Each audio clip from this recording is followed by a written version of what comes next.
I struggled in school. I was the kid who spent most of the day chilling out with the janitor in the hallway, right?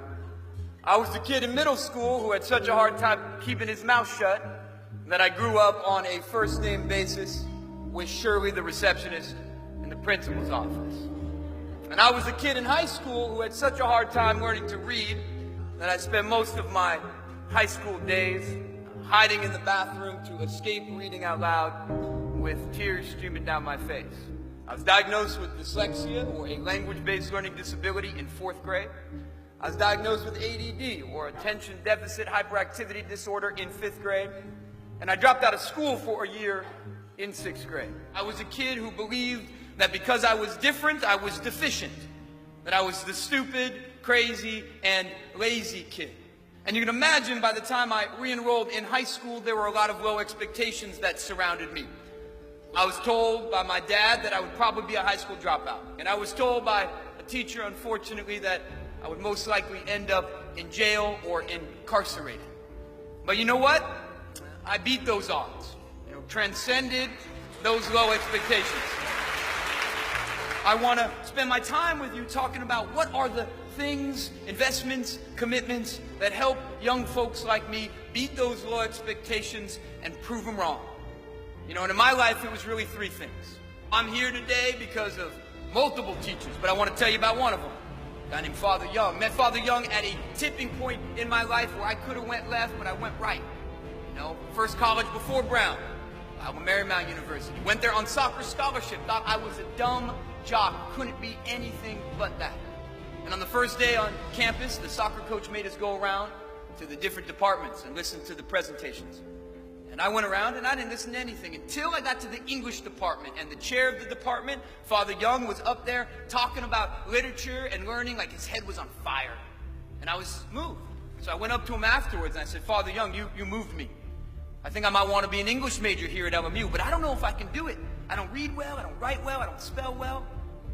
And the guy looked right at me and said, I believe in you. Some of the most gifted thinkers in the world, W.B.H., John Irving, they were thinkers like you. You can do this. So I was changed.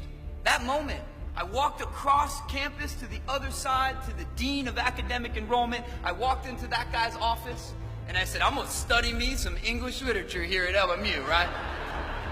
It is game time. Let's do this, And that guy, he pulled out my file, right? The Individualized Education Plan, the IEP, right? NSA, KGB, got nothing on the IEP, okay? They've been doing deep intel on me my whole life. It ain't good news in that file. It's this thick. He flips through it. He laughs and he says, English literature, I won't approve that major. You should consider something less intellectual.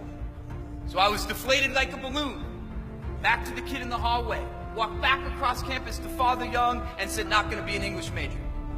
And he said, why? I said, that guy thinks it's too hard because of my disabilities. Father Young was real quiet. Then he looked at me and he said, in a way that only an old school Jesuit can, he said, well, son, I guess you're just gonna have to prove that bastard wrong.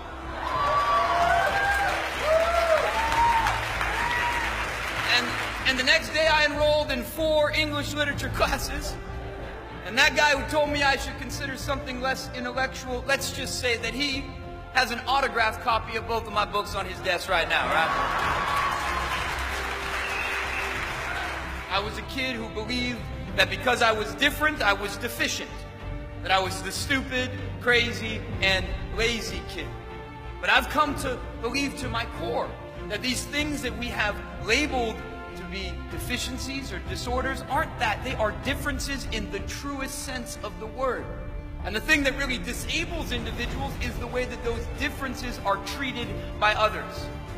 A foundation of my journey of change was a deep commitment to not just fixing kids' problems, but finding and celebrating and scaling their strengths.